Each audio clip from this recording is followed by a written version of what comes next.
morning and welcome to the last day here at DistribuTECH 2019 in New Orleans. With me this morning I have Patty Durband, who is the President and CEO of the SECC. Patty, perhaps you could tell me a little bit about what the SECC is. Absolutely. SECC stands for Smart Energy Consumer Collaborative, and we are a nonprofit focused on researching consumers, what they want and what they know about energy and energy technology.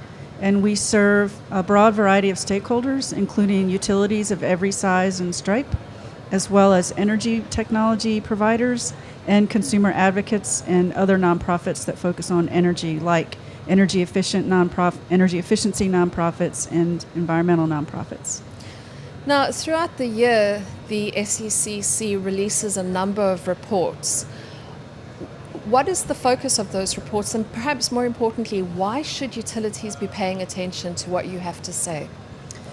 Our reports are always focused on consumers and consumer engagement in the energy industry.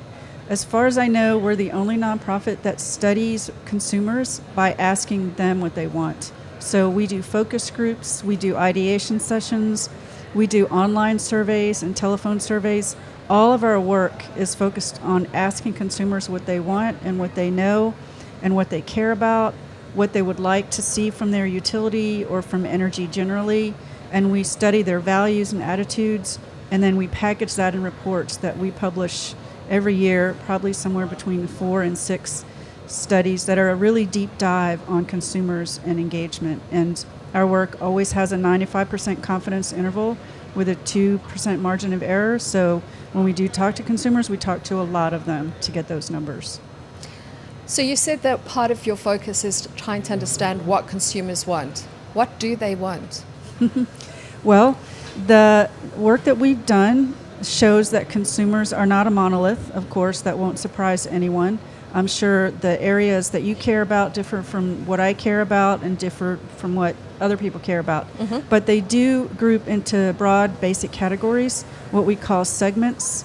So we have a segmentation framework that's made up of 5 different categories or sets of values, with the largest being concern about sustainability. So green energy, climate change, carbon reduction, anything to do with that. And then the next largest group would fall along the value spectrum of saving money. They may not care about the environment very much, but they care a lot about saving money. So how can technology do that for them? How can their utility help them? And then another big group falls around technology. Some consumers love technology, and we call that group movers and shakers, but they're probably more commonly known as early adopters. And then we have another group that cares about the environment and cares about saving money, but doesn't really know how technology can help them. So we call them tech cautious. They could be engaged and empowered, and if they knew more and were helped. And then the final group, the group that sometimes some utilities extrapolate to be everybody. This group are the ones that don't care about energy and technology at all and will not engage. So, but they're under 20%, and we call those status quo. Leave me alone, I'm fine. And so that's the broad spectrum of how consumers think about energy and in terms of what they want. They want programs and services and products and offerings based on those areas that they care about. So if they care about the environment, they don't want to hear about how to save money. They want to hear about sustainability. Vice versa. If they care about saving money, they don't want to hear about climate change. They don't care. Yeah. So that's basically what they want.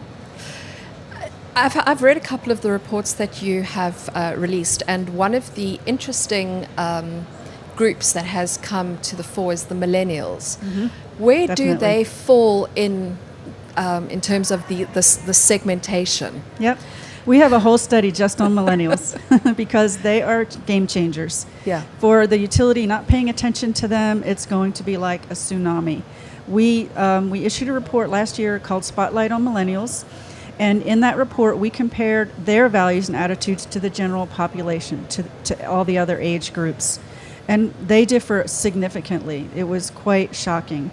They care a lot more about sustainability and the environment than previous generations did, especially baby boomers, but also the previous generations as well.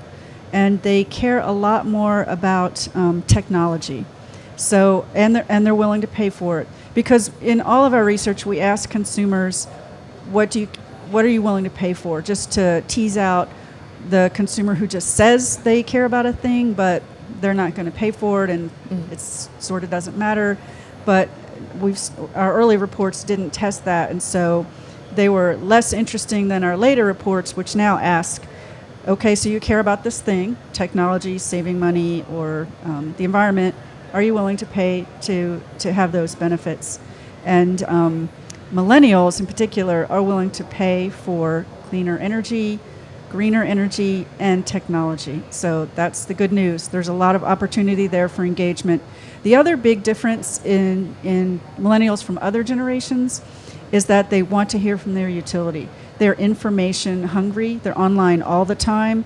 They expect instant information when they have a question. They want an answer right then. And so one of the key recommendations in that report is for utilities to be online and be ready, have their search engine optimization high, so when consumers are searching for things, their answers, their solutions come up quite high in the return pages. Patty, thank you so much for your time this morning. My pleasure. I really appreciate you joining us. So there you have it, utilities. Millennials are here to stay.